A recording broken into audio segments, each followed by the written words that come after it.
ನಮೋ ನಮೋ ಧನುವೇ ಶಿವಧನುವೇ ಪರಮೇಶ್ವರನ ಕರ ಕಮಲದಿ ಮೆರೆದಿರುವೆ ಮಹಾಧನುವೇ ನಮೋ ನಮೋ ಶಿವಧನುವೇ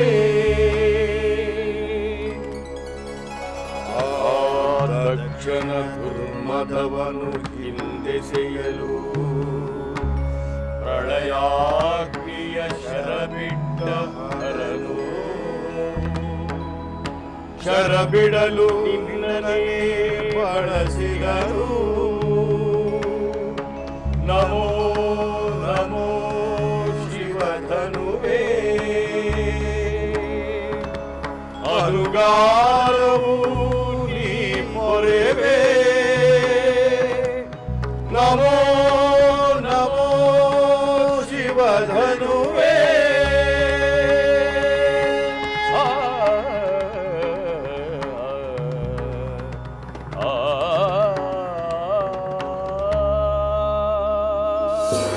ನಾರಾಯಣ ನಾರಾಯಣ.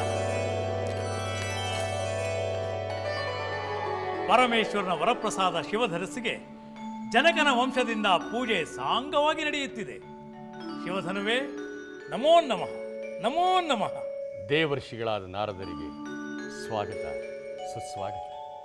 ನಾರದರಿಗೆ ಪ್ರಣಾಮಗಳು. ನಾರಾಯಣ ನಾರಾಯಣ ನಾರಾಯಣ ನಾರಾಯಣ. ಶಿರಧ್ವಜ ಜನಕ, ಕುಶಧ್ವಜ ಜನಕ, ತಾವುಗಳು ಕ್ಷೇಮವೇ? ರಾಜ್ಯ ಸುಭಿಕ್ಷವೇ? ಆ ಭಗವಂತನ ಅನುಗ್ರಹದಿಂದ, ತಮ್ಮಂತಹ ಋಷಿಮುನಿಗಳ ಆಶೀರ್ವಾದದಿಂದ ರಾಜ್ಯದೆಲ್ಲೆಡೆ ಸುಖ ಶಾಂತಿ ಲಭಿಸಿದೆ. ಅರಮನೆಯಲ್ಲಿ ಪೂರ್ಣ ಚಂದ್ರನಂತೆ ಬೆಳಗುತ್ತಿರುವ ನಮ್ಮ ಪುತ್ರಿಯರು ತಮ್ಮ ಗುಣಲಕ್ಷಣಗಳಿಂದ ವೃದ್ಧಿಯಾಗುತ್ತಾ ನಮ್ಮೆಲ್ಲರಿಗೂ ವಿಶೇಷ ಆನಂದವನ್ನು ತಂದಿದ್ದಾರೆ. ನೋಡಿದೆ, ನಾನು ಇಲ್ಲಿಗೆ ಬರುವುದಕ್ಕೆ ಮುನ್ನ ರಾಜೋದ್ಯಾನದಲ್ಲಿ ನವತಾರಗಳಂತೆ ನಳೆನಳಿಸಿ ಉಯ್ಯಾಲೆ ಆಡುತ್ತಿದ್ದ ರಾಜಕುಮಾರಿಯರನ್ನು ಕಂಡು ಆಶೀರ್ವದಿಸಿ ಬಂದಿದ್ದೇನೆ. ದೇವಋಷಿ, ತಮ್ಮಿಂದ ಅವರಿಗೆ ಆಶೀರ್ವಾದ ದೊರೆತಲ್ಲಿ ಅದು ಅವರ ಭಾಗ್ಯ, ನಮ್ಮೆಲ್ಲರ ಪುಣ್ಯ. ತ್ರಿಲೋಕ ಸಂಚಾರಿಗಳಾದ ತಾವು ಯಾವ ಲೋಕದಿಂದ ಬರುತ್ತಿರುವಿರಿ, ಅಲ್ಲಿನ ವಿಶೇಷವೇನೆಂದು ತಿಳಿಸುವ ಕೃಪೆ ಮಾಡಿ. ನಾರಾಯಣ ನಾರಾಯಣ. ಜನಕ ಮಹಾರಾಜ, ದೂರದ ಲೋಕದ ವಿಷಯವನ್ನು ತಿಳಿಯುವ ಮುನ್ನ ನಿನ್ನ ನೆರೆಯ ಇಂದ್ರದೇಶದ ವಿಚಾರವನ್ನು ನೀನು ತಿಳಿಯುವುದು ನಿನ್ನ ರಾಜ್ಯದ ಕ್ಷೇಮದ ದೃಷ್ಟಿಯಿಂದ ಅವಶ್ಯಕವಾದದ್ದು. ಮುನೀಂದ್ರ, ಇಂದ್ರ ಪ್ರದೇಶದಲ್ಲಿ ಅಂತಹದ್ದೇನಾಯಿತು? ಜನಕ ಮಹಾರಾಜ, ನಿನ್ನ ಬಳಿ ಇರುವ ಶಿವಧನಸ್ಸಿನ ಅನುಗ್ರಹದಿಂದ ನೀನು ಅಜೇಯನಾಗಿರುವೆ. ಯಾವುದೇ ಆಕ್ರಮಣವಿಲ್ಲದೆ ನಿನ್ನ ರಾಜ್ಯವು ಸಕಲ ಸಂಪದ್ಭರಿತವಾಗಿದೆ. ಈ ಭಾಗ್ಯವನ್ನು ಕಾಣದ ನೆರೆಹೊರೆಯ ರಾಜ್ಯದ ರಾಜರೆಲ್ಲರೂ ನಿನ್ನಂತೆಯೇ ಅವರು ಅಜೇಯರಾಗಬೇಕು, ಗೆದ್ದು ಮೆರೆಯಬೇಕು ಎಂಬ ದುರಾಸೆಯಿಂದ ಶಿವಧನಸ್ಸಿನ ಮೇಲೆ ಕಣ್ಣು ಹಾಕಿದ್ದಾರೆ. ನಿನ್ನ ಮೇಲೆ ಕ್ರೋಧ ತಾಳಿದ್ದಾರೆ. ತಮಗಿಲ್ಲದ ಭಾಗ್ಯದಿಂದ ಪ್ರಜೆಗಳನ್ನು ಹಿಂಸಿಸುತ್ತಿದ್ದಾರೆ. ಆಳುವ ಅರಸರ ಅನಾಚಾರ ದುರಾಚಾರದಿಂದ ಅಲ್ಲಿನ ಪ್ರಜೆಗಳು ಚಿತ್ರಹಿಂಸೆಯನ್ನು ಅನುಭವಿಸುತ್ತಿದ್ದಾರೆ. ಅಲ್ಲಿ ಪ್ರಜೆಗಳು ಬದುಕುವುದೇ ಅಸಹನೀಯವಾಗಿದೆ. ರಾಜ್ಯವನ್ನು ಬಿಟ್ಟು ಓಡಿ ಹೋಗೋಣವೆಂದರೆ ಅದಕ್ಕೂ ಚಿತ್ರಹಿಂಸೆ. ಮಹಾರಾಜ, ನೆರೆಮನೆಗೆ ಬೆಂಕಿ ಬಿದ್ದರೆ ಅದರ ಕಾವು ನಿನಗೂ ತಟ್ಟುತ್ತದೆಯಲ್ಲವೇ? ಹಾಗೆಯೇ ಇಂದ್ರ ಪ್ರದೇಶದ ರಾಜನ ಸ್ವಾರ್ಥ, ಅಲ್ಲಿನ ಪ್ರಜೆಗಳ ರೋಷಾಗ್ನಿ ಇಲ್ಲಿ ಹೊತ್ತಿ ಉರಿದು ನಿನ್ನ ರಾಜ್ಯಕ್ಕೆ ತೊಂದರೆಯಾಗುವ ಮುನ್ನ ಅಲ್ಲಿನ ಸಮಸ್ಯೆಯನ್ನು ನೀನು ಬಗೆಹರಿಸುವುದು ಒಳ್ಳೆಯದು ಮಹಾರಾಜ. ಮುನೀಂದ್ರ, ಈ ವಿಚಾರವನ್ನು ತಾವು ನಮಗೆ ತಿಳಿಸಿ ಮಹದುಪಕಾರವನ್ನೇ ಮಾಡಿ.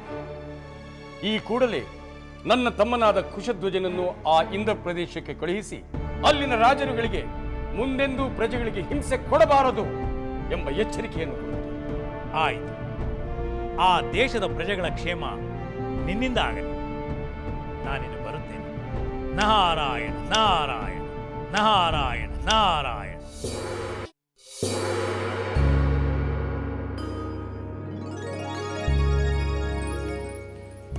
ಇದೇನಿದು?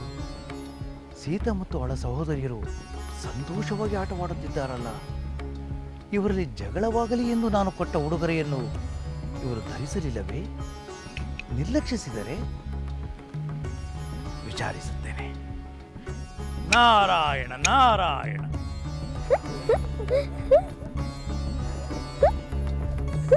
ನಾರಾಯಣ ನಾರಾಯಣ. ದೇವಋಷಿಗಳಿಗೆ ವಂದನೆಗಳು. ಶುಭಮಸ್ತು. ರಾಜಕುಮಾರಿಯರೇ, ನಾನು ಕೊಟ್ಟ ಉಡುಗೊರೆಯನ್ನು ನೀವು ಧರಿಸಲಿಲ್ಲವೇ? ಓಹೋ, ಎಲ್ಲರೂ ಧರಿಸಿದೆವು. ಅದು ಹೇಗೆ ಸಾಧ್ಯ? ಅದರಲ್ಲಿ 3 ಮುತ್ತಿನ ಮಾಲೆಗಳಿದ್ದವು. ನೀವು 4 ಜನರಿರುವಿರಿ. ನಾನು ಹೇಳಿದ್ದು ಅದನ್ನು ಎಲ್ಲರೂ ಧರಿಸಬೇಕು ಅಥವಾ ಯಾರಾದರೂ ಒಬ್ಬರು ಧರಿಸಬೇಕು ಎಂದು. ಹಾಗೆ ಯಾರಾದರೂ ಒಬ್ಬರು ಧರಿಸಿದರೆ ಉಳಿದ 3ವರಿಗೆ ಬೇಸರವಾಗುತ್ತದೆ. 3 ಧರಿಸಿದರೆ ಉಳಿದ ಯಾರಾದರೂ ಒಬ್ಬರಿಗೆ ಬೇಸರವಾಗುತ್ತದೆ. ಹಾಗೆ ಮುತ್ತಿನ ಮಾಲೆಯ ವಿಷಯದಲ್ಲಿ ನಿಮಗೆ ಬೇಸರವಾಗಲೇಬೇಕಿತ್ತು. ನನಗೆ ಬೇಕು ನನಗೆ ಬೇಕು ಎಂದು ನಿಮ್ಮಲ್ಲಿ ಜಗಳವಾಗಲೇಬೇಕಿತ್ತು ಅಲ್ಲವೇ? ಮುನೀಂದ್ರ, ತಾವು ಕೊಟ್ಟ ಮುತ್ತಿನ ಮಾಲೆ ವಿಚಾರದಲ್ಲಿ ಜಗಳವೇ ಆಗಲಿಲ್ಲ. ನೀವು ನಾನು ಕೊಟ್ಟ ಉಡುಗೊರೆಯನ್ನು ನಿರ್ಲಕ್ಷಿಸಿದ್ದೀರಾ? ಇಲ್ಲ ಮುನೀಂದ್ರ, ನಾವೆಲ್ಲರೂ ಅದನ್ನು ಧರಿಸಿ ಸಂತೋಷ ಪಟ್ಟೆವು. 3 ಮಾಲೆಯನ್ನು 4 ಧರಿಸಲು ಹೇಗೆ ಸಾಧ್ಯ? ಅದು ನಮ್ಮ ಹಿರಿಯ ಸಹೋದರಿ ಸೀತೆಯು ಮಾಡಿದ ಉಪಾಯ. ಅವಳನ್ನೇ ಕೇಳಿರಿ. ಓ, ಸಂತೋಷ. ಸೀತಾ, ಹೇಳು, ಏನು ಉಪಾಯವನ್ನು ಮಾಡಿದೆ? ಮುನೀಂದ್ರ, ನೀವು ಆಶೀರ್ವಾದ ಪೂರ್ವಕವಾಗಿ ಕೊಟ್ಟ ಮುತ್ತಿನ ಮಾಲೆಯನ್ನು ಎಲ್ಲರೂ ಧರಿಸುವುದು ಪುಣ್ಯವೆಂದು ಆ 3 ಮಾಲೆಯನ್ನು 1 ಮಾಲೆಯನ್ನಾಗಿಸಿ ಒಂದೊಂದು ಗಳಿಗೆ ಒಬ್ಬರಾದ ಮೇಲೆ ಒಬ್ಬರು ಧರಿಸಿ ಆನಂದ ಪಟ್ಟೆವು. ನಿಮ್ಮ ಮಾತಿನಂತೆ ಎಲ್ಲರೂ ಮಾಲೆಯನ್ನು ಧರಿಸಿದಂತಾಯಿತಲ್ಲವೇ? ಆಹ್, ಅದ್ಭುತ ಅದ್ಭುತ. ಸೀತಾ, ನಿನ್ನ ಜಾಣ್ಮೆ, ಸಹೋದರಿಯರಲ್ಲಿ ಸಮಾನ ಪ್ರೀತಿ, ಸಮಾನತೆ ಕಾಯ್ದುಕೊಳ್ಳುವ ಜಾಗರೂಕತೆ, ಅನ್ಯೋನ್ಯ ಹೊಂಚಿ ಕಸಿಯುತ್ತಿರುವ ಅಸುರ ಜನರೇ ಹೆಚ್ಚಿರುವಲ್ಲಿ ಹಂಚಿ ಬಾಳುವ ನಿಮ್ಮ ಗುಣ ಅನನ್ಯ. ನಿಮಗೆ ಮಂಗಳವಾಗಲಿ. ನಾನಿನ್ನು ಬರುತ್ತೇನೆ. ನಾರಾಯಣ ನಾರಾಯಣ.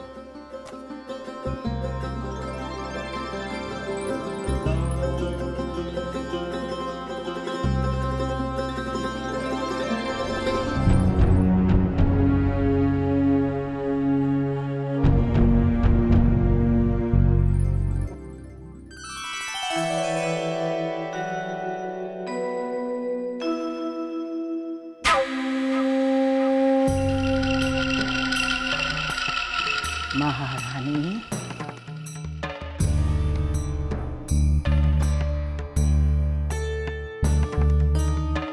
ಮಹಾರಾಣಿ, ಉಲ್ಲಾಸ ತರುವಂಥ ಪಾನೀಯ ನಿಮಗಾಗಿ ವಿಶೇಷವಾಗಿ ತಯಾರಿಸಿ ತಂದಿದ್ದೇನೆ.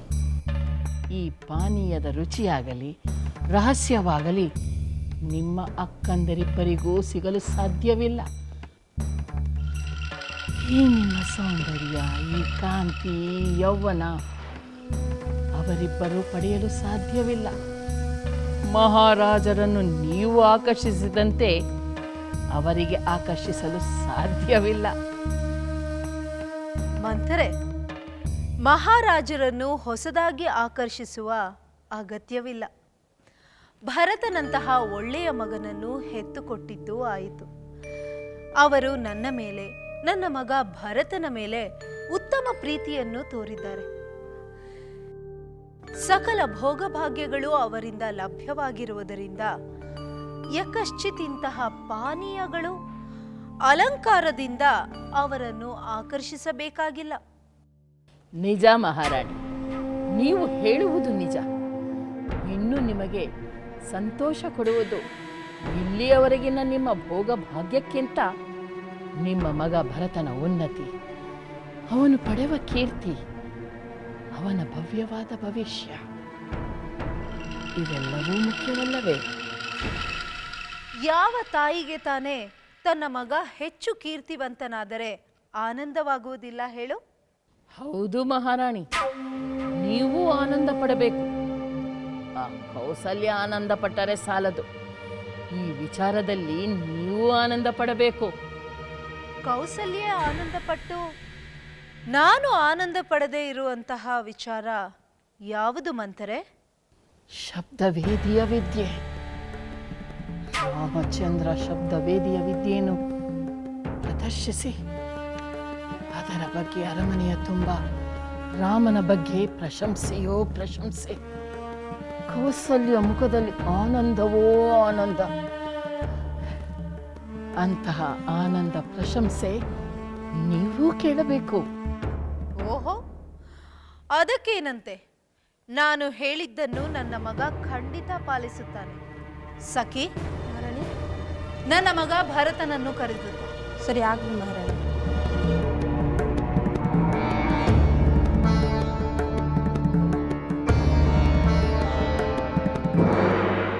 ಅಮಾತ್ಯರೇ, ಸಭಾಸದರೇ, ಜನಕ ವಂಶದ ದೊರೆಗಳು ಪರಾಕ್ರಮವನ್ನು ಪ್ರದರ್ಶಿಸುವುದಕ್ಕೆ ಆಗಲಿ, ರಾಜ್ಯ ದಾಹದಿಂದಾಗಲಿ ಅನ್ಯ ರಾಜ್ಯಗಳನ್ನು ಆಕ್ರಮಿಸುವ ಭಾವನೆ ಹೊಂದಿದ್ದವರು ಶಾಂತಿ ಸಹನೆಗೆ ಪ್ರಾಮುಖ್ಯತೆ ಕೊಟ್ಟರು. ಅಗತ್ಯ ಸಂದರ್ಭಗಳಲ್ಲಿ ಆತ್ಮಾಭಿಮಾನದ ಉಳಿವಿಗೆ, ರಾಜ್ಯದ ರಕ್ಷಣೆಗೆ ಹೋರಾಡುವ ಪರಮೇಶ್ವರನ ವರಪ್ರಸಾದವಾದ ಶಿವಧನಸ್ಸು ನಮ್ಮಲ್ಲಿದ್ದರೂ ಕೂಡ ಅದರ ತೇಜಸ್ಸನ್ನು ಬಳಸಿ ರಾಜ್ಯವನ್ನು ವಿಸ್ತರಿಸಲು ಮುಂದಾದವರು. ಇವೆಲ್ಲವನ್ನೂ ಹೇಳಲು ಕಾರಣವಿಷ್ಟೆ. ನೆರೆ ರಾಜ್ಯದವರ ಅನ್ಯಾಯ ಅಕ್ರಮಗಳನ್ನು ತಡೆಗಟ್ಟಲು ಯುದ್ಧ ಮಾಡುವ ಸಂದರ್ಭ ನಮಗೆ ಒದಗಿ ಬಂದಿದೆ. ಅದಕ್ಕೆ ನಾವೆಲ್ಲರೂ ಸಿದ್ಧರಾಗಬೇಕಾಗಿದೆ.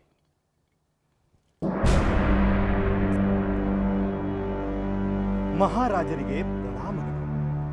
ಮಹಾರಾಜ, ಈಗ ನೀವು ಹೇಳುತ್ತಿರುವುದು ಸತ್ಯವಾಗುವ ಕಾಲ ಬಂದಾಯಿತು. ಸಮಾಧಾನ ಭೇದೋಪಾಯಗಳಿಗೆ ಜಗ್ಗದ ಆ ಇಂದ್ರ ಪ್ರದೇಶದ ದೊರೆಗೆ ನಮ್ಮ ಶಿವಧನುಸ್ಸನ್ನು ಕೊಟ್ಟು ನಾವು ಶರಣಾಗಬೇಕಂತೆ. ಅವನ ರಾಜ್ಯದ ಜನರನ್ನು ಅವನು ಏನು ಬೇಕಾದರೂ ಮಾಡುತ್ತಾನಂತೆ. ದಂಡ ನೀತಿಯೊಂದೇ ಅವನಿಂದ ರಾಜ್ಯದ ಜನರನ್ನು ರಕ್ಷಿಸಲು ಉಳಿದಿರುವ ಮಾರ್ಗ. ಸೋದರ ಕುಶಧ್ವಜ, ನಾವು ಹೇಳಿದ ರಾಜನೀತಿಯ ಮಾತುಗಳು ಆ ಇಂದ್ರ ದೇಶದ ದೊರೆಗೆ ರುಚಿಸಲಿಲ್ಲವೇ? ಇಲ್ಲ ಮಹಾರಾಜ, ಇಲ್ಲ. ಅವನು ಶಿವಧನುಸ್ಸನ್ನು ಕಸಿಯುವ ದುರಾಸೆ ಹೊಂದಿದ್ದಾನೆ. ಅವನು ಮದಾಂಧನಾಗಿದ್ದಾನೆ. ಅವನ ರಾಜ್ಯದಲ್ಲಿ ಅವನು ಏನು ಬೇಕಾದರೂ ಮಾಡಬಹುದಂತೆ. ಅದನ್ನು ಪ್ರಶ್ನಿಸುವ ಅಧಿಕಾರ ಯಾರಿಗೂ ಇಲ್ಲ ಎಂದು ನನ್ನನ್ನೇ ಅವಮಾನಿಸಿ ಕಳುಹಿಸಿದ.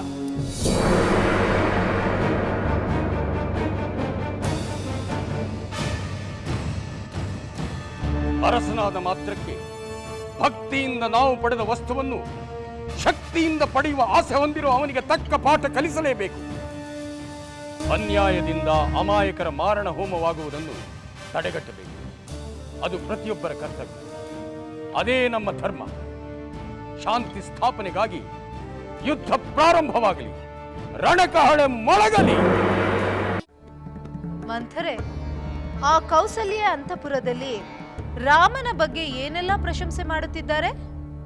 ನಾನು ಕೌಸಲ್ಯ ಸಖಿಯರಿಂದ ಕೇಳಿ ತಿಳಿದ ವಿಚಾರವೇನೆಂದರೆ, ರಾಮಚಂದ್ರ ಶಬ್ದವೇದಿಯ ವಿದ್ಯೆಯನ್ನು ಪ್ರದರ್ಶಿಸಿದ ನಂತರ ಸ್ವತಃ ಮಹಾರಾಜರು ಕೌಸಲ್ಯೆಯೊಂದಿಗೆ ಕೌಸಲ್ಯ ಅಂತಃಪುರಕ್ಕೆ ಹೋಗಿ ಅಲ್ಲಿಯೇ ಇದ್ದು ಬಿಟ್ಟರಂತೆ. ಅಂದು ಅವರು ನಿಮ್ಮ ಅಂತಃಪುರಕ್ಕೆ ಬರಲಿಲ್ಲ ಅಲ್ಲವೇ ಮಹಾರಾಣಿ? ಹೌದು, ಬರಲಿಲ್ಲ. ಅಂದರೆ ಅವರಿಗೆ ರಾಮಚಂದ್ರನ ಶಬ್ದವೇದಿಯ ವಿದ್ಯೆಯು ಅಪಾರ ಆನಂದವನ್ನುಂಟು ಮಾಡಿದೆ. ಆ ಆನಂದವನ್ನು ಕೌಸಲ್ಯ ದೇವಿಯೊಂದಿಗೆ ವ್ಯಕ್ತಪಡಿಸಿದ್ದಾರೆ. ಅಮ್ಮ, ನನ್ನ ಬರ ಹೇಳಿದಾರಂತೆ? ಹೌದು ಕಂದ. ನೀನು ನನ್ನ ಒಂದು ಕೋರಿಕೆಯನ್ನು ಈಡೇರಿಸಬೇಕು. ಹೇಳಮ್ಮ, ಖಂಡಿತ ನಿನ್ನ ಕೋರಿಕೆಯನ್ನು ಈಡೇರಿಸುತ್ತೇನೆ. ಹಾಗಾದರೆ ನೀನು ಶಬ್ದವೇದಿ ವಿದ್ಯೆಯನ್ನು ಕಲಿಯಬೇಕು, ನಿನ್ನ ಅಣ್ಣ ರಾಮಚಂದ್ರನಂತೆ. ಶಬ್ದವೇದಿ ವಿದ್ಯೆಯನ್ನು ಕಲಿತು ಅಣ್ಣನನ್ನು ಏಕೆ ಮೀರಿಸಬೇಕು? ನೀನು ನಿನ್ನ ತಾಯಿ ಇಚ್ಛೆಗಾಗಿ ಶಬ್ದವೇದಿ ವಿದ್ಯೆಯನ್ನು ಕಲಿಯಲೇಬೇಕು. ಅಮ್ಮನಿಗಾಗಿ ಆದರೆ ಕಲಿಯುತ್ತೇನೆ. ಹಾಗೇ ಆಗಲಿ ಕಂದ, ನೀನು ನನ್ನ ಸಂತೋಷಕ್ಕಾಗಿಯೇ ಕಲಿ. ಆಯ್ತಮ್ಮ, ಇಂದಿನಿಂದಲೇ ಅಭ್ಯಾಸ ಪ್ರಾರಂಭ ಮಾಡುತ್ತೇನೆ. ನಾನಿನ್ನು ಬರುತ್ತೇನೆ.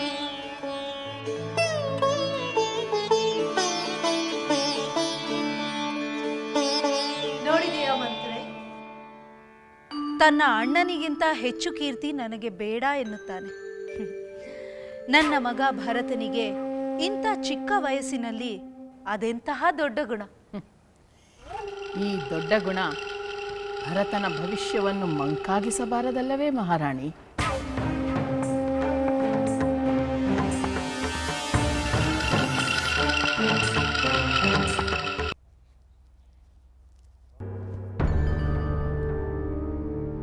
ವಿಪ್ರೋತ್ತಮರೇ, ಪೂರ್ವಾನುಮತಿ ಇಲ್ಲದೆ ಅರಮನೆಯ ಒಳಗೆ ಪ್ರವೇಶಿಸುವ ಹಾಗಿಲ್ಲ. ರಾಜಭಟರೇ, ನಾನು ಮಹಾರಾಜರನ್ನು ಕಾಣಲು ಬಹಳ ದೂರದಿಂದ ಬಂದಿದ್ದೇನೆ. ಪುರದ ಜನರೆಲ್ಲ ಮಹಾರಾಜರು ಸಾಮಾನ್ಯ ಪ್ರಜೆಯನ್ನು ಮಾನವೀಯತೆಯಿಂದ ದೃಷ್ಟಿಯಿಂದ ನೋಡುತ್ತಾರೆ ಎಂದು ಹೇಳುತ್ತಿದ್ದಾರೆ. ಅಯ್ಯ ದ್ವಿಜೋತ್ತಮ, ನೀವು ಹೇಳುತ್ತಿರುವಂಥ ಅಕ್ಷರಶಃ ನಿಜ. ನಮ್ಮ ಪ್ರಭುಗಳು ಪ್ರಜಾಪಾಲಕರೇ, ಆದರೆ ಪ್ರಜೆಗಳ ಮನವಿಯನ್ನು ಕೇಳಬೇಕೆಂಬ ಒಂದು ನಿರ್ದಿಷ್ಟವಾದ ಸಮಯವನ್ನು ಮೀಸಲಿಟ್ಟಿದ್ದಾರೆ. ಇದು ಆ ಸಮಯವಲ್ಲ.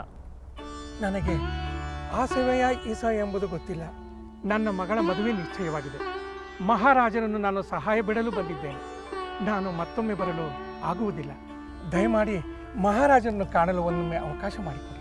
ಮಹಾರಾಜರು ಅರಮನೆಯಲ್ಲಿಲ್ಲ, ಅವರೀಗ ಯುದ್ಧಕ್ಕೆ ತೆರಳಿದ್ದಾರೆ. ಮಹಾರಾಜರು ಇಲ್ಲದ ಸಂದರ್ಭದಲ್ಲಿ ಸುರಕ್ಷತೆಯ ಕಾರಣಕ್ಕಾಗಿ ಯಾರನ್ನು ಯಾವ ಕಾರಣಕ್ಕೂ ಒಳಗೆ ಬಿಡಲು ಸಾಧ್ಯವಿಲ್ಲ. ತಾವಿನ್ನು ದಯಮಾಡಿಸಬೇಕು. ಅಯ್ಯೋ ಅಯ್ಯೋ ದುರ್ವಿಧಿಯೇ, ನಾನು ಎಂತಹ ಅದೃಷ್ಟಹೀನ. ನನ್ನ ಪಾಲಿಗೆ ಕಾಮಧೇನುವು ಕೊಟ್ಟು ಧನವಾಯಿತೆ.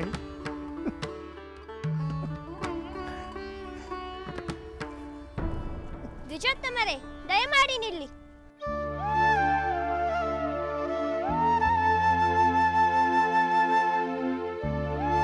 ನೀವು ನಿಮ್ಮ ಮಗಳ ಮದುವೆ ಹೇಗೆ ಮಾಡುವಿರಿ? ಮೆರವಣಿಗೆ, ಗಾನ, ನಾಟ್ಯವೆಲ್ಲ ಇರುವುದೋ? ಅಮ್ಮ, ನಾವು ಬಡವರು. ನನ್ನ ಮಗಳ ಮದುವೆಯನ್ನು ಸರಳವಾಗಿ ಯಾವುದಾದರೂ ದೇವರ ಸನ್ನಿಧಿಯಲ್ಲಿ ಮಾಡಿ ಮುಗಿಸುವೆ. ಆದರೆ ಅದಕ್ಕೆ ಬೇಕಾದ ಹೊನ್ನು ನನ್ನಲ್ಲಿಲ್ಲದೆ ಇರುವುದರಿಂದ ನಾನು ಮದುವೆಯನ್ನು ನಿಲ್ಲಿಸಲೇಬೇಕಾಗುತ್ತದೆ.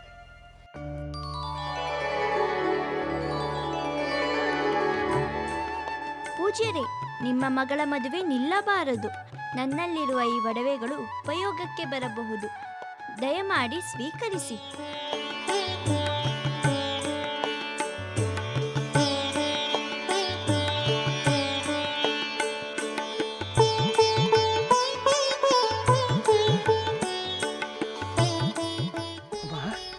ಸೀತಾ, ನಿಮ್ಮ ಒಡವೆಗಳನ್ನೆಲ್ಲ ನನಗೆ ಕೊಡುತ್ತಿದ್ದೀರಾ?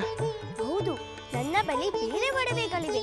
ನೀವು ನಿಮ್ಮ ಮಗಳ ಮದುವೆಗೆ ಸಹಾಯ ಅಪೇಕ್ಷಿಸಿ ಬಂದಿರುವಿರಿ. ನೀವು ಬರಿಗೆಯಲ್ಲಿ ತೆರಳುವುದು ನೋಡಲು ನನಗೆ ಕಷ್ಟವಾಗುತ್ತದೆ.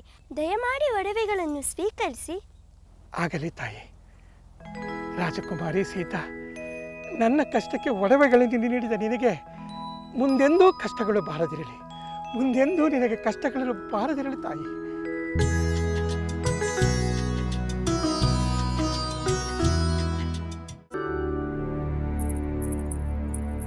ಅಮ್ಮ, ಸೀತೆ ತಾನು ತೊಟ್ಟ ಒಡವೆಗಳನ್ನೆಲ್ಲ ದಾನ ಮಾಡಿದ್ದಾಳೆ.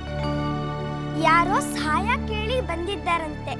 ಅದಕ್ಕೆ ಅವರು ಕೇಳಿದರಂತೆ ತಾನು ತೊಟ್ಟ ಒಡವೆಗಳನ್ನೆಲ್ಲ ದಾನ ಮಾಡಿದ್ದಾಳೆ. ಈ ರೀತಿ ತಾನು ತೊಟ್ಟ ಒಡವೆಗಳನ್ನು ದಾನವಾಗಿ ಕೊಡಬಹುದೇ? ಹಾಗೆ ಅಪರಿಚಿತರಿಗೆ ಕೊಡುವುದು ಸರಿಯಲ್ಲ. ನಮ್ಮ ಸೀತೆ ಯಾಕೆ ಹೀಗೆ ಮಾಡಿದಳು? ನಾನು ವಿಚಾರಿಸುತ್ತೇನೆ. ಸಖಿ, ನೀನು ಈ ಕೂಡಲೇ ಹೋಗಿ ಸೀತೆಯನ್ನು ಕರೆದುಕೊಂಡು ಬಾ.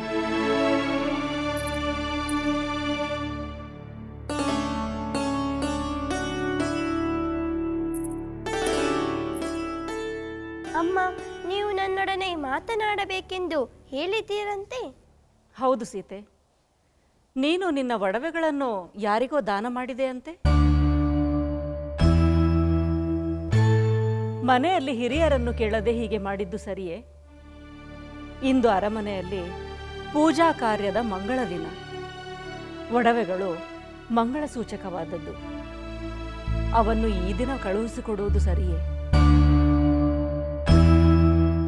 ಅಮ್ಮ, ಮಂಗಳಕರವಾದ ವಸ್ತುಗಳು ಮತ್ತೊಂದು ಮಂಗಳ ಕಾರ್ಯಕ್ಕೆ ಉಪಯೋಗವಾಗುವುದೆಂದು ಕೊಟ್ಟೆ. ಆ ವಿಪ್ರೋತ್ತಮರು ತಮ್ಮ ಮಗಳ ಮದುವೆ ಮಾಡಲು ಸಹಾಯ ಅಪೇಕ್ಷಿಸಿ ಅರಮನೆಗೆ ಬಂದು ನಿರಾಶೆಯಿಂದ ಹೋಗುವುದು ಶ್ರೇಷ್ಠಕರವಲ್ಲ ಎಂದು ಎನಿಸಿತು. ಅವರ ಬಾಡಿದ ಮುಖವನ್ನು ನನ್ನಿಂದ ನೋಡಲಾಗಲಿಲ್ಲ. ಅದಕ್ಕೆ ಈ ಒಡವೆಗಳನ್ನು ಕೊಟ್ಟೆ. ಅಮ್ಮ, ನಾನು ಸಹ ಅಲ್ಲಿ ಇದ್ದಿದ್ದರೆ ಅಕ್ಕನಂತೆ ಒಡವೆಗಳನ್ನೆಲ್ಲ ಕೊಡುತ್ತಿದ್ದೆ. ನಾವು ಸಹ ಕೊಟ್ಟುತ್ತೇವೆ. ಆಹಾ, ಸತ್ಕಾರ್ಯಕ್ಕೆ ಸತ್ಪಾತ್ರರಿಗೆ ದಾನ ಕೊಡುವುದು ತಪ್ಪಲ್ಲ ಮಕ್ಕಳೇ. ಆದರೆ ನಮ್ಮ ಸೀತೆ ಆ ತಕ್ಷಣಕ್ಕೆ ಒಡವೆಗಳನ್ನು ಕೊಡುವ ನಿರ್ಧಾರ ಮಾಡಿದ್ದು ನನಗೆ ಆಶ್ಚರ್ಯವೆನಿಸಿತು. ಅಮ್ಮ, ನೀವೇ ನಮಗೆ ಒಮ್ಮೆ ಹೇಳಿದ್ದೀರಿ, ಮಾನ ಸಂರಕ್ಷಣೆ, ಪ್ರಾಣ ಸಂರಕ್ಷಣೆ, ಧರ್ಮ ಕಾರ್ಯ, ದೇವತಾ ಕಾರ್ಯದಂತಹ ಸಂದರ್ಭದಲ್ಲಿ ನಮ್ಮಿಂದ ಆ ಕೂಡಲೇ ಏನನ್ನು ಕೊಡಲು ಸಾಧ್ಯವೋ ಅದನ್ನು ಕೊಟ್ಟು ಬಿಡಬೇಕು. ಅಂತಹ ದಾನ ಮಾಡಲು ವಿಳಂಬ ಮಾಡಬಾರದು. ಅದಕ್ಕೆ ನಾನು ಕೊಟ್ಟೆ. ನಿಜ ಸೀತೆ, ನೀನು ದಾನ ಮಾಡಿದ್ದು ಸರಿಯಾಗಿಯೇ ಇದೆ. ದಾನ ಮಾಡೋದು ವಿಳಂಬವಾದರೆ ನಮಗೆ ಮುಂದಿನ ಕ್ಷಣವೇ ದಾನ ಕೊಡುವ ಪರಿಸ್ಥಿತಿ, ಮನಸ್ಥಿತಿ ಎರಡೂ ಬದಲಾಗಬಹುದು. ಅಥವಾ ನಾವು ದಾನ ಮಾಡಿದ್ದು ನಿರುಪಯುಕ್ತವಾಗಬಹುದು. ಸೀತೆ, ನೀನು ಒಂದು ಮಂಗಳ ಕಾರ್ಯಕ್ಕೆ ದಾನ ಮಾಡಿರುವೆ. ಈ ನಿನ್ನ ಪುಣ್ಯ ಮುಂದೆ ನಿನಗೆ ಒಡವೆಗಳ ರೂಪದಲ್ಲಿ ಸಹಾಯ ಮಾಡಲಿ. ಆ ಒಡವೆಗಳು ನಿನಗೆ ಸಂತೋಷ ನೀಡಲಿ, ನಿನ್ನ ಆಪತ್ತನ್ನು ಪರಿಹರಿಸಲಿ. ಅಮ್ಮ, ನಿನ್ನ ಹಾರೈಕೆಗೆ ನಾನು ನಮಿಸುವೆ. ಆಗಲಿ, ಬನ್ನಿ ಈಗ ಎಲ್ಲರೂ ಮಂದಿರಕ್ಕೆ ಹೋಗೋಣ.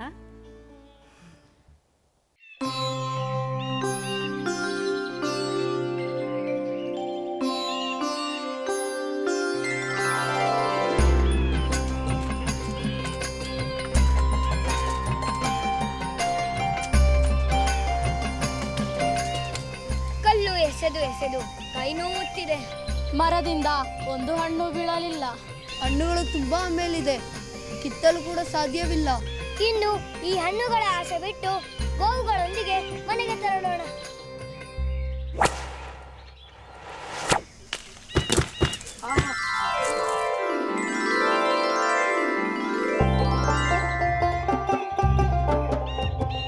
ಯಾರೋ ನಮ್ಮ ಆಸೆ ಕೇಳಿ ಬಾಣ ಪ್ರಯೋಗಿಸಿ ಹಣ್ಣು ಬೀಳುವಂತೆ ಮಾಡಿದ್ದಾರೆ. ಇಂತಹ ಕರುಣೆ, ಇಂತಹ ನೈಪುಣ್ಯ ರಾಮಚಂದ್ರನದೇ ಆಗಿರುತ್ತದೆ. ಹೌದು ಹೌದು, ರಾಮಚಂದ್ರನಿರುವಲ್ಲಿ ನಾವು ಬಯಸಿದ್ದು ಸಿಗುತ್ತದೆ. ನಡೆಯಿರಿ, ಹೋಗೋಣ. ಸಹೋದರ, ಈ ನಿನ್ನ ಬಾಣ ಪ್ರಯೋಗ ಕೌಶಲ್ಯವನ್ನು ಇಲ್ಲಿ ನೋಡಿದಂತೆ ಅರಣ್ಯದಲ್ಲೂ ನೋಡಬೇಕೆಂಬ ಆಸೆಯಾಗುತ್ತಿದೆ. ಅದಕ್ಕೆ ಮೃಗಗಳ ಬೇಟೆಯಾಡಲು ವಿಶೇಷ ಕೌಶಲ್ಯವೂ ಬೇಕಾಗಿದೆ. ಆ ಕೌಶಲ್ಯವು ನಿನ್ನಲ್ಲಿದೆ. ಆದ್ದರಿಂದ ನಾವು ಕಾಡಿಗೆ ಹೋಗೋಣವೇ? ಲಕ್ಷ್ಮಣ, ನಾನು ನಿನ್ನ ಆಸೆಯನ್ನು ನಿರಾಕರಿಸುವುದಿಲ್ಲ. ಆದರೆ ಹಿರಿಯರ ಅನುಮತಿಯನ್ನು ಪಡೆಯದೆ ಅರಣ್ಯಕ್ಕೆ ಹೋಗುವುದು ಸೂಕ್ತವಲ್ಲ. ಹಾಗಾದರೆ ನಾವು ಅಮ್ಮನ ಬಳಿ ಅನುಮತಿಯನ್ನು ಪಡೆದು ಕಾಡಿಗೆ ತೆರಳೋಣ. ಹಾಗೆ ಆಗಲಿ. ರಾಮ, ಲಕ್ಷ್ಮಣ, ನೀವಿಬ್ಬರು ಕಾಡಿಗೆ ತೆರಳುವುದೇ? ಅದು ಬೇಟೆಯಾಡಲು? ತಂದೆಯ ಅಪ್ಪಣೆ ಪಡೆಯದೆ ನೀವು ಹೋಗಲು ಖಂಡಿತ ಸಾಧ್ಯವಿಲ್ಲ. ಅಮ್ಮ, ಹಾಗಾದರೆ ನೀವೇ ತಂದೆಗೆ ಹೇಳಿ ಒಪ್ಪಿಸುವ ಕೃಪೆ ಮಾಡಿ. ಸರಿ, ಅವರನ್ನು ಕೇಳಿ ಒಪ್ಪಿಸುವ ಪ್ರಯತ್ನ ಮಾಡುತ್ತೇನೆ. ಆದರೆ ಅವರು ಒಪ್ಪಿದರೆ ಮಾತ್ರ ನೀವು ಹೋಗಬಹುದು.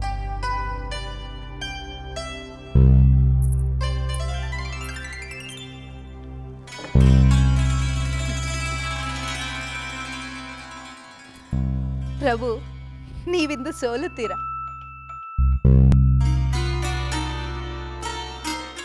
ನಿನಗೆ ನಾನು ಎಂದೋ ಸೋತಿದ್ದೇನೆ. ಈ ಆಟದಲ್ಲಿ ಹೊಸದಾಗಿ ಸೋಲುವುದಕ್ಕೇನಿದೆ? ತಮಗಿಂದು ಆಟದಲ್ಲಿ ಮನಸ್ಸಿಲ್ಲವೆಂದು ಕಾಣುತ್ತಿದೆ. ನಿನ್ನ ಈ ಸೌಂದರ್ಯೋಪಾಸನೆ ಮುಂದೆ ಈ ಆಟ ನನಗೆ ತೃಣಕ್ಕೆ ಸಮಾನ. ಪ್ರಭುಗಳ ಮನಸ್ಸು ಬೇರೇನೋ ಅಪೇಕ್ಷೆ ಪಡುವಂತೆ ಕಾಣುತ್ತಿದೆ. ನಿನ್ನ ಸೌಂದರ್ಯದ ಸಾಮೀಪ್ಯದ ಮುಂದೆ ನನ್ನ ಅಪೇಕ್ಷೆಗಳು ಕಡಿವಾಣವಿಲ್ಲದ ಕುದುರೆಯನ್ನೇರಿದ ಸವಾರನಂತೆ ಹಿಡಿತಕ್ಕೆ ಸಿಗದೆ ಓಡುತ್ತಿದೆ.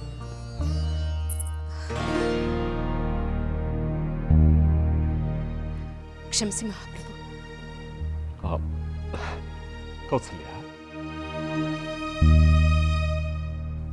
ಅನಿವಾರ್ಯವಾಗಿ ಒಂದು ಅಪಾಯದ ಸುದ್ದಿಯನ್ನು ತಿಳಿಸಲು ಸ್ವತಃ ನಾನೇ ಧಾವಿಸಿ ಬಂದೆ.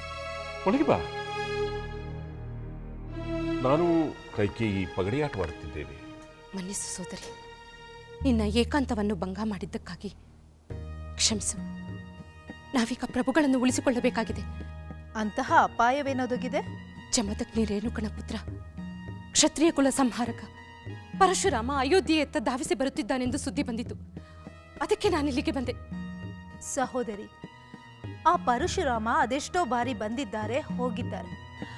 ಅವರಿಗಾಗಿ ನಾವಿನ್ನೂ ಏಕೆ ಆತಂಕ ಪಡಬೇಕು? ಸೋದರಿ, ಆ ಪರಶುರಾಮ ಕಾರ್ತ್ಯ ವೀರಾರ್ಜುನ ಮೇಲೆ ಕೋಪಕ್ಕೆ ಭೂಪ್ರದರ್ಶನವನ್ನ ಮಾಡುತ್ತಾ ಕ್ಷತ್ರಿಯ ಕುಲವನ್ನೇ ನಿರ್ನಾಮ ಮಾಡುವೆನೆಂದು ಪಣತೊಟ್ಟು ತನ್ನ ಕೊಡಲಿಯಿಂದ ಕ್ಷತ್ರಿಯರನ್ನು ಸಂಹಾರ ಮಾಡುವುದನ್ನ ಇನ್ನೂ ನಿಲ್ಲಿಸಿಲ್ಲ. ಆತನಿಂದ ಇವರನ್ನು ಉಳಿಸುವುದಕ್ಕಿರುವುದು ಒಂದೇ ದಾರಿ.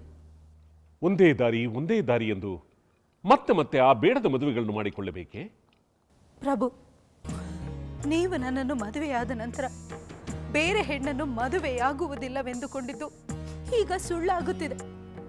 ಆ ಪರಶುರಾಮನ ಆತಂಕದಿಂದ ನೀವು ಪದೇ ಪದೇ ಮದುವೆಯಾಗುವುದು ನನ್ನಿಂದ ಸಹಿಸಲಾಗುವುದಿಲ್ಲ. ಕೈಕೇಯಿ, ಕೋಪ ಮಾಡಿಕೊಳ್ಳಬೇಡ. ಪರಶುರಾಮರು ಮದುವೆಯಾಗುವ ಕ್ಷತ್ರಿಯರನ್ನು ಸಂಹಾರ ಮಾಡದೆ ಹಾಗೇ ಹೋಗಿಬಿಡುತ್ತಾರೆ. ಆ ಕಾರಣಕ್ಕೆ ಕಾರಣವೇನೇ ಇರಲಿ ಪ್ರಭು, ನಾನಿರುವಾಗಲೇ ನೀವು ಬೇರೆ ಹೆಣ್ಣಿನೊಂದಿಗೆ ಹಸೆಮಣೆ ಏರುವುದನ್ನು ನನ್ನಿಂದ ನೋಡಲು ಸಾಧ್ಯವಿಲ್ಲ. ಸಹೋದರಿ ಕೌಸಲ್ಯ, ನಾನು ನನ್ನ ಪತಿಯೊಂದಿಗೆ ಸಂತೋಷವಾಗಿದ್ದೇನೆ. ಆ ಸಂತೋಷವನ್ನು ಹಾಳು ಮಾಡದಿರಲು ಪರಿಹಾರವೇ ಇಲ್ಲವೇ?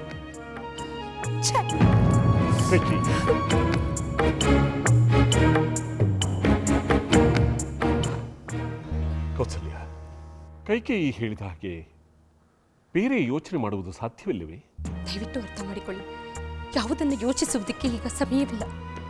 ಯಾವ ಸತಿಯು ತನ್ನ ಪತಿಗೆ ಇನ್ನೊಂದು ಮದುವೆ ಮಾಡಲು ಇಚ್ಛಿಸುವುದಿಲ್ಲ, ಸ್ವಾಗತಿಸುವುದಿಲ್ಲ.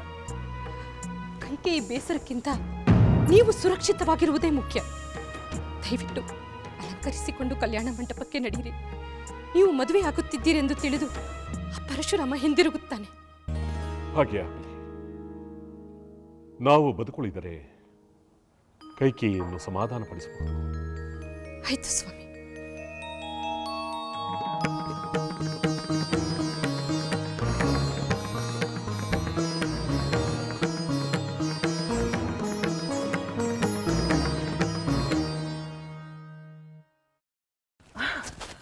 ಕ್ಷಮಿಸಿ ಮಹಾರಾಣಿ, ತಪ್ಪಾಯ್ತು.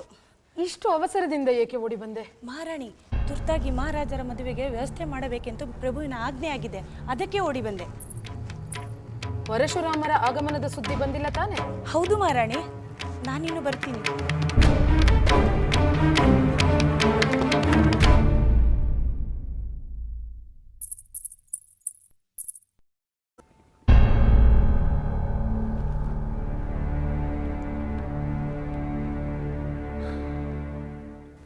ಕೈಕೇಯಿ, ರಾಣಿ, ಹೊಸ ಮದುವೆ, ಹೊಸ ರಾಣಿ.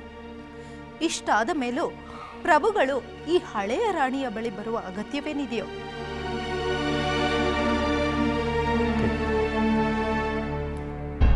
ನೀನು ನನ್ನ ಕಣ್ಣಿಗೆ ನಿತ್ಯ ನೂತನ ಸೌಂದರ್ಯದ ಚಿಲುಮೆ.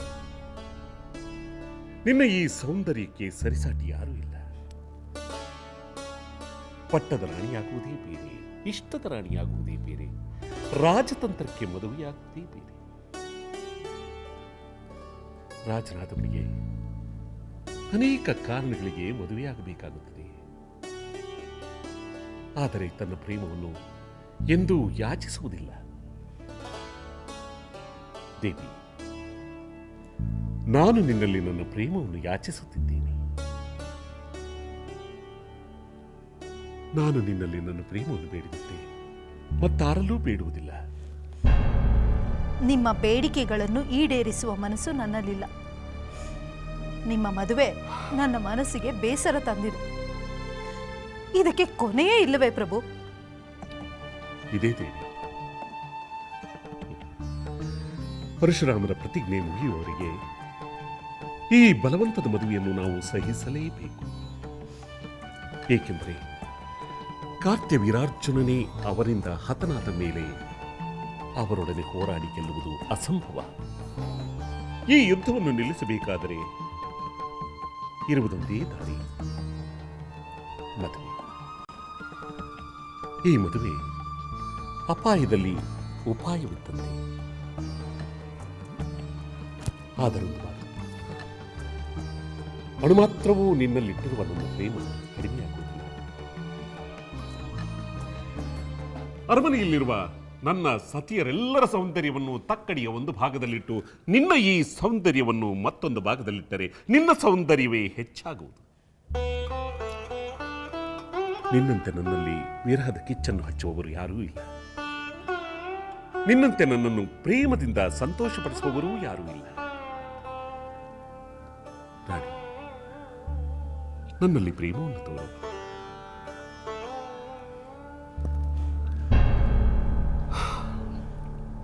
ಸಾರಿ, ನೀನು ನನಗೆ ಒಲಿಯದಿದ್ದರೆ ಆ ಪರಶುರಾಮರ ಕೊಡಲಿಗೆ ನನ್ನ ತಲೆಯನ್ನು ಕೊಡುವುದೇ ಲೇಸೆನಿಸುತ್ತದೆ. ಬೇಡಿ ಪ್ರಭು, ಬೇಡಿ. ಅಂತಹ ಅಮಂಗಲದ ಮಾತುಗಳನ್ನು ಆಡಬೇಡಿ. ನಾನೆಂದು ನಿಮ್ಮವಳೇ ಪ್ರಭು. ಸಂತೋಷವಾಯಿತು ರಾಣಿ, ಸಂತೋಷವಾಯಿತು.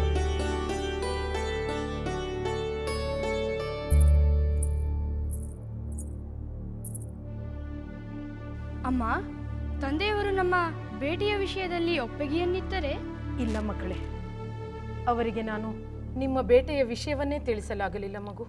ಏಕೆ ಮಾತೆ, ಏಕೆ? ಅವರನ್ನೇ ಬೇಟೆಯಾಡಬೇಕೆಂದು ಬೇರೊಂದು ಶಕ್ತಿ ಬಂದಿರುವಾಗ ಅವರಿಗೆ ನೀವು ಬೇಟೆಗೆ ಹೋಗಬೇಕೆಂಬ ಬಯಕೆಯನ್ನು ಹೇಗೆ ತಿಳಿಸಲಿ ಕಂದ? ಅಮ್ಮ, ಏನಾಯಿತಮ್ಮ? ತಂದೆಯವರನ್ನು ಭೇಟಿಯಾಡುವುದೆಂದರೆ ಅದೆಂತಹುದೇ ಶಕ್ತಿಯಾದರೂ ಸರಿ, ನಾನು ಅದನ್ನು ಎದುರಿಸುತ್ತೇನೆ. ಯಾವುದೋ ಕಾಡು ಪ್ರಾಣಿಯನ್ನು ಬೇಟೆಯಾಡಿ ಪಡೆಯುವ ಆನಂದಕ್ಕಿಂತ ತಂದೆಯ ಶತ್ರುವನ್ನು ಬೇಟೆಯಾಡುವುದು ಮಕ್ಕಳಾದ ನಮ್ಮ ಕರ್ತವ್ಯವಲ್ಲವೇ? ಆ ಆನಂದವೇ ದೊಡ್ಡದಲ್ಲವೇ? ಅಮ್ಮ, ಅಮ್ಮ, ಹೇಳಿ ಅಮ್ಮ, ಅದಾವ ಶಕ್ತಿ? ನಾನು ಹೋರಾಡುತ್ತೇನೆ. ಹೌದಮ್ಮ, ಸಹೋದರ ರಾಮಚಂದ್ರ ಹೇಳುವುದು ಸರಿ. ನಾನು ರಾಮಚಂದ್ರನೊಡನೆ ಸೇರಿ ಶತ್ರುಗಳ ವಿರುದ್ಧ ಹೋರಾಡುವೆ. ಅಂತಹ ಸಂದರ್ಭ ಬಂದರೆ ಅವರ ರಕ್ಷಣೆಗಾಗಿ ನಾವೆಲ್ಲ ಹೋರಾಡಬೇಕಾಗುತ್ತದೆ. ಆದರೆ ಈಗ ಬೇರೊಂದು ಉಪಾಯ ಮಾಡಿ ಆ ಶಕ್ತಿಯನ್ನು ದೂರ ಕಳಿಸಿದ್ದಾಗಿದೆ. ನೀವು ಚಿಂತಿಸಬೇಡಿ, ಆಟವಾಡಿಕೊಳ್ಳಿ.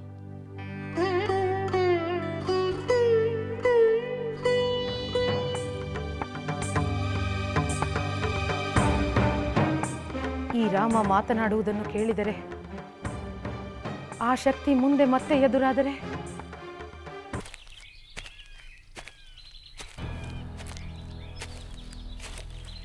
ಬೇಡಿ, ದಯಮಾಡಿ ಬಾಣ ಪ್ರಯೋಗ ಮಾಡಬೇಡಿ.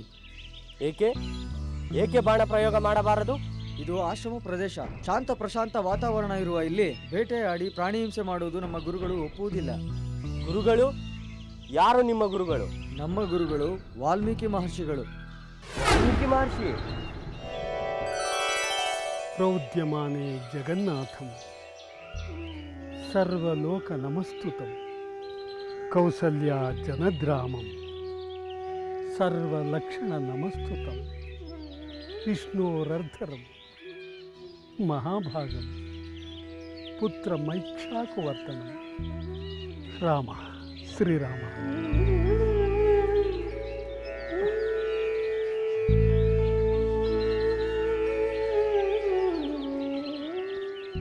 ಕೌಸಲ್ಯ ಶುಶುಭೇತೇನ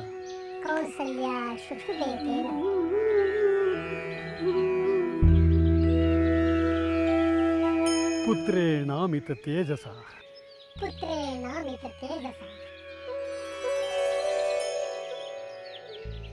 ಯಥಾ ವರೇಣ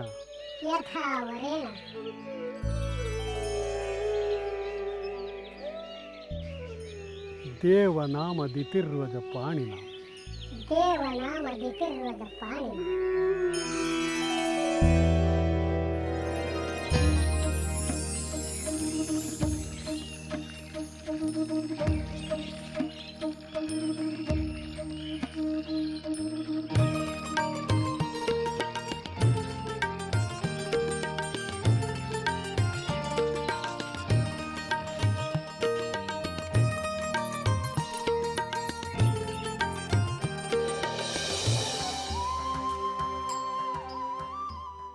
ಸೀತಾ, ಅಪ್ಪಾಜಿ, ಅಮ್ಮ, ನಿಮ್ಮ ಪೂಜೆಗೆ ಹೂವುಗಳನ್ನು ತಂದಿರುವೆ. ಸೀತಾ, ನೀನು ತಂದುಕೊಡುವ ಹೂಗಳಿಲ್ಲದೆ ನಮ್ಮ ನಿತ್ಯ ಪೂಜೆಯೇ ಸಾಗುವುದಿಲ್ಲ. ಪ್ರಭು, ತಾವು ಮಾಡುವ ಪೂಜೆಯಲ್ಲಿ ನಮ್ಮ ಸೀತೆಗೂ ಫಲ ಸೇರಲೇಬೇಕು. ಹಾ, ಸೇರಲೇಬೇಕು ದೇವಿ. ನಮ್ಮ ಸೀತೆ ತಾನೇ ಬೆಳೆಸಿದ ಗಿಡಗಳಿಂದ ತಾನೇ ಹೂಗಳನ್ನು ಕಿತ್ತು ತಂದು ಪೂಜೆಗೆ ಕೊಡುವುದು ಏನು ಸಾಮಾನ್ಯವೇ? ಅಲ್ಲವೇ ಸೀತೆ? ಮಳೆ ನೀರು ಕೊಡುತ್ತದೆ, ಸೂರ್ಯ ಬೆಳಕು ಕೊಡುತ್ತಾನೆ. ಗಿಡಗಳಿಂದಲೇ ಹುಟ್ಟಿದ ಬೀಜ ಭೂಮಿ ಸೇರಿದಾಗ ಭೂಮಿ ತಾಯಿ ನೀರನ್ನು ಹೀರಿ ಗಿಡಗಳನ್ನು ಬೆಳೆಸುತ್ತಾಳೆ. ಪ್ರಕೃತಿ ದೇವಿ ಆ ಗಿಡಗಳಿಂದ ಹೂವನ್ನು ಅರಳಿಸುತ್ತಾಳೆ. ತಾವು ಹಾಗೂ ಮಾತೃಶ್ರೀಯವರು ಈ ಹೂಗಳಿಂದ ಪೂಜೆ ಮಾಡಿ ಆ ದೇವರ ಅನುಗ್ರಹದಿಂದ ನಮ್ಮನ್ನು ಸಂರಕ್ಷಿಸುತ್ತೀರಾ. ಇವೆಲ್ಲ ಮಹತ್ ಕಾರ್ಯದ ಮುಂದೆ ಆ ಪ್ರಕೃತಿ ದೇವಿ ಕೊಟ್ಟ ಹೂಗಳನ್ನು ನಾನು ತರುವುದು ಸಾಮಾನ್ಯವೇ ಅಲ್ಲವೇ? ಆಹಾ, ನೋಡಿದಿರಾ ಪ್ರಭು ನಮ್ಮ ಸೀತೆಯ ವಿನಯದ ಗುಣವನ್ನು? ಬರೀ ವಿನಯ ಮಾತ್ರವಲ್ಲ, ಸಕಲ ಸದ್ಗುಣಗಳು ನಮ್ಮ ಮಕ್ಕಳಲ್ಲಿ ತುಂಬಿ ತುಳುಕುತ್ತಿವೆ.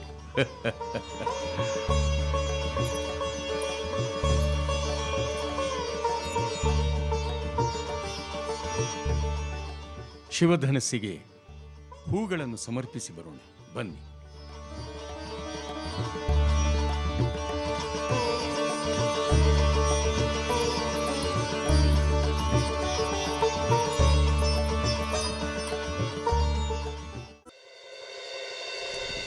ಅಗ್ನಿಸಪ್ತೈವಾಜಂಬರಂ ಅಗ್ನಿಸಪ್ತೈವಾಜಂಬರಂ ಸರ್ವನಿಷ್ಠಾಂ ಪರಶ್ರಿಯಂ ಓಂ ಅಗ್ನಿ ಸ್ವಾಹ ಅಗ್ನಿ ತನ್ನಮಮ ಇಂದ್ರ ಸ್ವಾಹ ಇಂದ್ರ ತನ್ನಮಮ ವರುಣ ಸ್ವಾಹ ವರುಣ ತನ್ನಮಮ ಅಗ್ನಿಸಪ್ತಿ ದದಾದೀಶಂ ಓಂ ಶುಕ್ಲಂ ಭರಧರಂ ವಿಷ್ಣುಂ ಶಶಿವರ್ಣಂ ಚತುರ್ಭುಜಂ ಪ್ರಸನ್ನವದನಂ ಧ್ಯಾಯೇತ್ ಸರ್ವವಿಘ್ನೋಪಶಾಂತಯೇ ಕರ್ಮಣ್ಯವ್ಯಾಧಿಕಾರಸ್ತೆ ಮಾ ಫಲೇಷು ಕದಾಚನ ಮಾ ಕರ್ಮಫಲೇ ತು ಬ್ರೂಹಿ ಮಾ ತೇ ಕರ್ಮಣ್ಯೇ ನಮಸ್ತುತೆ.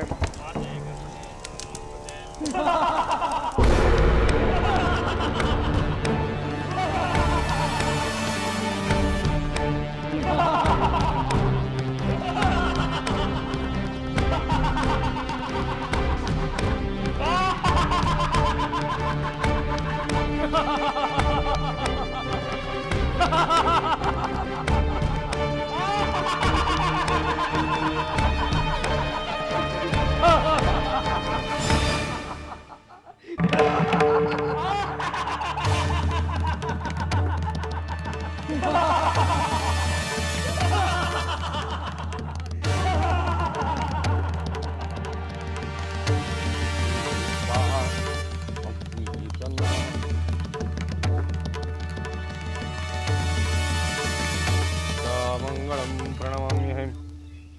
ಅಗ್ರಜ, ಈ ವಿಶ್ವಾಮಿತ್ರನ ಗರ್ವವನ್ನು ನೋಡಿದೆಯಾ? ನೋಡುತ್ತಿದ್ದೇನೆ ಸುಬಾಹು, ನೋಡುತ್ತಿದ್ದೇನೆ. ನಮ್ಮ ಆಗಮನದಿಂದ ವಿಶ್ವಾಮಿತ್ರನು ಆತಂಕಗೊಂಡಿದ್ದರೂ ಅದನ್ನು ತೋರ್ಪಡಿಸಿಕೊಳ್ಳದೆ ನಾಟಕವಾಡುತ್ತಿದ್ದಾನೆ. ಮಾರೀಚ, ಈ ವಿಶ್ವಾಮಿತ್ರನ್ಗೆ ತಾನು ರಾಜಶ್ರೀ ಬ್ರಹ್ಮಶ್ರೀ ಎಂಬ ಅಹಂಕಾರ, ಅದಕ್ಕೆ ನಮ್ಮನ್ನ ನಿರ್ಲಕ್ಷ್ಯದ ನಾಟಕ ಆಡುತ್ತಿರುವುದು. ಸುಬಾಹು, ಈ ನಾಟಕವನ್ನು ಕೊನೆಗಾಣಿಸಬೇಕು. ಇವನ ಅಹಂಕಾರವನ್ನು ಮಟ್ಟ ಹಾಕಬೇಕು ಅಂದರೆ ಈ ಯಜ್ಞಕ್ಕೆ ವಿಘ್ನ ಮಾಡಬೇಕು. ಸುಬಾಹು, ಇನ್ನೇಕೆ ತಡ? ರಾವಣೇಶ್ವರನಿಗೆ ಜಯವಾಗಲಿ. ಸೂರರನ್ನು ಸಂತೃಪ್ತಿಪಡಿಸಲು ನಡೆಯುತ್ತಿರುವ ಈ ಯಜ್ಞವು ನಿಲ್ಲಲಿ.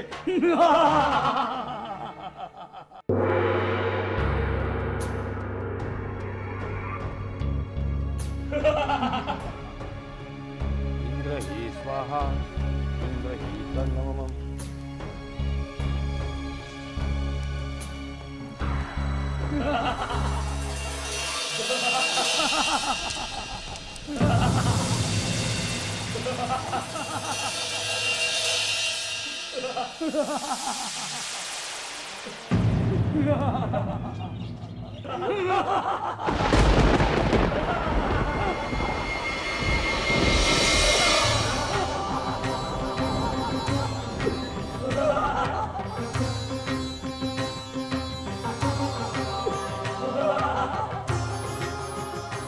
ಯಜ್ಞ ಕಾರ್ಯ ನಿಮಿತ್ತವಾಗಿ ಯಾರನ್ನು ಶಪಿಸಬಾರದೆಂಬ ಸಂಕಲ್ಪ ಮಾಡಿದ್ದೇವೆ.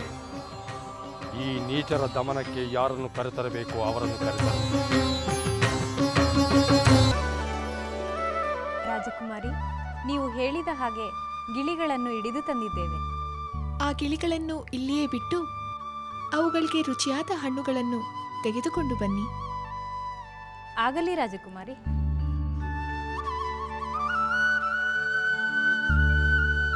ಹಸಿರು ಬಣ್ಣದ ಕೆಂಪು ಕೊಕ್ಕಿನ ಮನೋಹರ ರೂಪದಿಂದ ಕಂಗೊಳಿಸುವ ಗಿಳಿಗಳೇ, ನಿಮ್ಮ ಸುಶ್ರಾವ್ಯವಾದ ಹಾಡನ್ನು ಕೇಳಿ ನಮಗೆ ತುಂಬಾ ಸಂತೋಷವಾಗಿದೆ. ಅದಕ್ಕೆ ನಿಮ್ಮನ್ನು ಇಲ್ಲಿಗೆ ಕರೆಸಿದೆ. ನೀವೆಲ್ಲಿಂದ ಬಂದಿರಿ? ಈ ಹಾಡನ್ನು ಹೇಗೆ ಕಲಿತಿರಿ? ರಾಜಕುಮಾರಿ, ನಾವು ತ್ರಿಕಾಲಜ್ಞಾನಿಯು ಮಹಾ ತಪಸ್ವಿಯೂ ಆದ ವಾಲ್ಮೀಕಿ ಮಹಾಮುನಿಯ ಆಶ್ರಮದಲ್ಲಿ ಇದ್ದೆವು. ಅಲ್ಲಿಂದಲೇ ಬಂದೆವು. ರಾಜಕುಮಾರಿ, ಗಿಣಿ ಜೋಡಿಯೇ, ನೀವು ಹಾಡುತ್ತಿದ್ದ ಕಥೆಯನ್ನು ಇನ್ನಷ್ಟು ಕೇಳುವ ಆಸೆಯಾಗಿದೆ. ನಿಮಗೆ ಬೇಕಾದ ಹಣ್ಣು, ಹಂಪಲು, ಪಾನೀಯ ಎಲ್ಲವನ್ನೂ ಕೊಡುತ್ತೇನೆ. ಈಗ ಇದನ್ನು ಸೇವಿಸಿ ನಂತರ ಆ ಮಹರ್ಷಿ ಹೇಳಿದ ಕಥೆಯನ್ನು ಹೇಳುವ ಕೃಪೆ ಮಾಡಿ.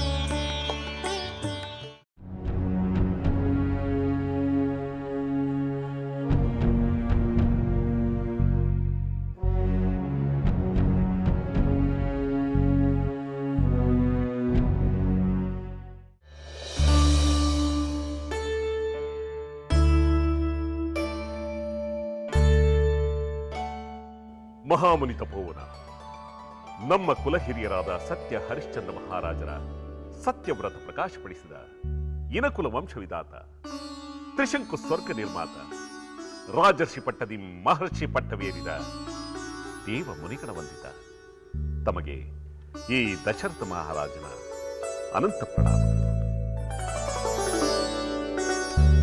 ಪೂಜ್ಯರೇ, ಆಸೀನರಾಗಿರಿ. ರಘುಕುಲವನ್ನು ಆಶೀರ್ವದಿಸಿ. ಇಕ್ಷ್ವಾಕು ಕುಲದೀಪಿಕ ದಶರಥ ಮಹಾರಾಜ, ಆಕಾಶದಲ್ಲಿ ಸೂರ್ಯ ಚಂದ್ರರಿರುವವರೆಗೆ ನಿನ್ನ ಕುಲದ ಕೀರ್ತಿ ಮೆರೆಯುತ್ತಲೇ ಇರುತ್ತದೆ. ಭಗವಂತನ ವಿಶೇಷ ಅನುಗ್ರಹ ನಿಮ್ಮ ಕುಲದಿಂದ ಈ ಜಗತ್ತನ್ನೇ ಉದ್ಧಾರ ಮಾಡುತ್ತದೆ.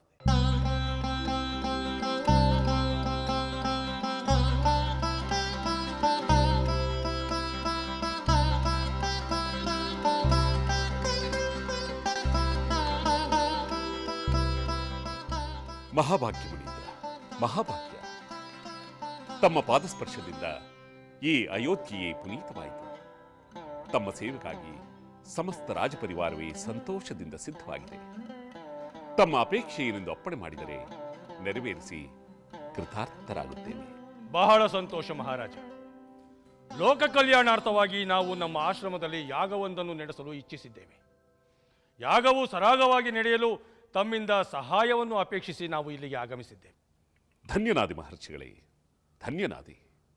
ತಮ್ಮಂತಹ ಬ್ರಹ್ಮರ್ಷಿಗಳು ನಡೆಸುವ ಯಾಗಕ್ಕೆ ನಮ್ಮಿಂದ ಕಿಂಚಿತ್ ಸಹಾಯವಾದರೂ ಅದು ಅನಂತ ಫಲಗಳನ್ನು ನೀಡುತ್ತದೆ.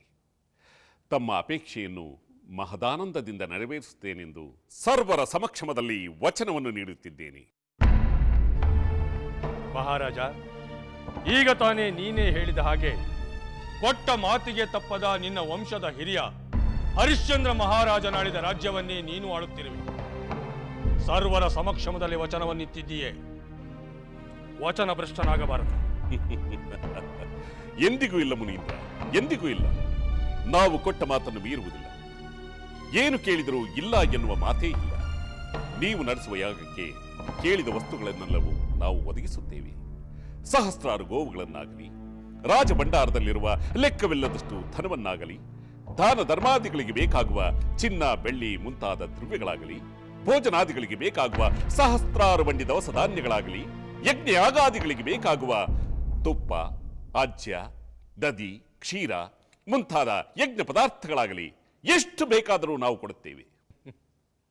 ಮಹಾರಾಜ, ನೀನು ಅರ್ಹಿದ ಧನಧಾನ್ಯ ದ್ರವ್ಯಗಳ ಅಪೇಕ್ಷೆ ಕಿಂಚಿತ್ತೂ ನನಗಿಲ್ಲ. ನಾನು ನೆರವೇರಿಸುತ್ತಿರುವ ಯಾಗಕ್ಕೆ ಮಾರೀಚ ಸುಭಾವು ಎಂಬ ರಾಕ್ಷಸರಿಬ್ಬರು ವಿಘ್ನವನ್ನುಂಟು ಮಾಡುತ್ತಿದ್ದಾರೆ. ಅವರಿಂದ ಯಾಗದ ರಕ್ಷಣೆಯಾಗಬೇಕು. ಅದರ ಸಲುವಾಗಿ ನಿನ್ನ ಪುತ್ರ ರಾಮಚಂದ್ರನನ್ನು ನನ್ನೊಂದಿಗೆ ಕಳುಹಿಸಿಕೊಡಬೇಕು. ಏನಂತೀರಿ ಪುಚ್ಚರೇ? ರಾಮನನ್ನು ರಾಕ್ಷಸರೊಂದಿಗೆ ಹೋರಾಡಲು ಕಳುಹಿಸುವುದೇ? ಹೌದು ಮಹಾರಾಜ. ಯಾಗದ ರಕ್ಷಣೆ ರಾಮಚಂದ್ರನಿಂದಲೇ ನೆರವೇರಿದೆ.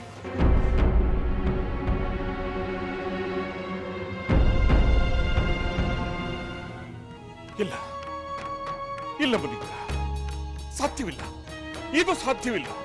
ಯಾಕೆ ಸಾಧ್ಯವಿಲ್ಲ ಮಹಾರಾಜ? ಮಾತು ಕೊಟ್ಟಿದ್ದೀಯ. ಮಹಾರಾಮ, ನಾನು ಕೊಟ್ಟ ಮಾತಿನಂತೆ ನಿಮ್ಮ ಯಾಗಕ್ಕೆ ಖಂಡಿತ ನೆರವಾಗುತ್ತೇನೆ. ಆ ಯಾಗ ಕಂಟಕರಾದ ರಾಕ್ಷಸಾಧವರನ್ನು ನಾನೇ ಸ್ವತಃ ಬಂದು ಸಂಹರಿಸುತ್ತೇನೆ. ಯಾರಿಂದ ಯಾರ ಸಂಹಾರವಾಗಬೇಕೆಂದು ನಾವು ತೀರ್ಮಾನಿಸುತ್ತೇವೆ. ಯಾಗ ಮುಗಿಯುವವರೆಗೆ ಕೋಪದಿಂದ ಯಾರನ್ನೂ ಶಿಕ್ಷಿಸಬಾರದು ಎಂಬ ಸಂಕಲ್ಪ ಮಾಡಿದ ಕಾರಣಕ್ಕೆ ರಾಕ್ಷಸರ ಉಪಟಳವನ್ನು ತಡೆಯಲು ಸ್ವತಃ ನಾವೇ ನಿರ್ಬಂಧವನ್ನು ಹಾಕಿಕೊಂಡಿದ್ದೇವೆ. ಆದ ಕಾರಣಕ್ಕಾಗಿ ರಾಮಚಂದ್ರನನ್ನು ಕರೆದೊಯ್ಯಲು ಇಲ್ಲಿಗೆ ಆಗಮಿಸಿದೆ. ಮಹಾರಾಜ, ರಾಮಚಂದ್ರನನ್ನು ನನ್ನೊಡನೆ ಕಳುಹಿಸಿಕೊಟ್ಟು ಯಾಗವು ನಿರ್ವಿಘ್ನವಾಗಿ ನೆರವೇರಲು ಕಾರಣಕರ್ತನಾಗು. ಮುನೀಂದ್ರ, ರಾಮನಿನ್ನೂ ಚಿಕ್ಕವನು. ಅವನಿಗೆ ಯುದ್ಧ ಮಾಡಿದ ಅನುಭವವಿಲ್ಲ. ಅದರಲ್ಲೂ ಮಹಾಮಾಯಾವಿಗಳಾದ ರಾಕ್ಷಸರೊಂದಿಗೆ ಯುದ್ಧ ಮಾಡುವ ಕಲ್ಪನೆ ಕೂಡ ಅವನಿಗಿಲ್ಲ. ಆದ್ದರಿಂದ ನಾನೇ ರಾಮನನ್ನು ನನ್ನೊಡನೆ ಕಳುಹಿಸುವುದಿಲ್ಲ ಎಂದು ಬೇರೆ ಬೇರೆ ರೀತಿಯಲ್ಲಿ ಹೇಳುವ ಬದಲು ರಘುವಂಶದವನಾಗಿ ಯಾವ ವಿಶ್ವಾಮಿತ್ರನಿಗೆ ನಿನ್ನ ಹಿರಿಯ ರಾಜ ಕೊಟ್ಟ ಮಾತಿನಂತೆ ನಡೆಯುವ ಕಾರಣಕ್ಕೆ ರಾಜ್ಯವನ್ನು ತೊರೆದು ಪತ್ನಿಯನ್ನು ವಿಕ್ರಯಿಸಿದನೋ ಅಂತಹ ಹರಿಶ್ಚಂದ್ರ ಮಹಾರಾಜನ ಸಿಂಹಾಸನದಲ್ಲಿ ಕುಳಿತು ಕೊಟ್ಟ ಮಾತನ್ನು ನೆರವೇರಿಸಲಾರೆ ಎಂದು ನೇರವಾಗಿ ಹೇಳಿಬಿಡು.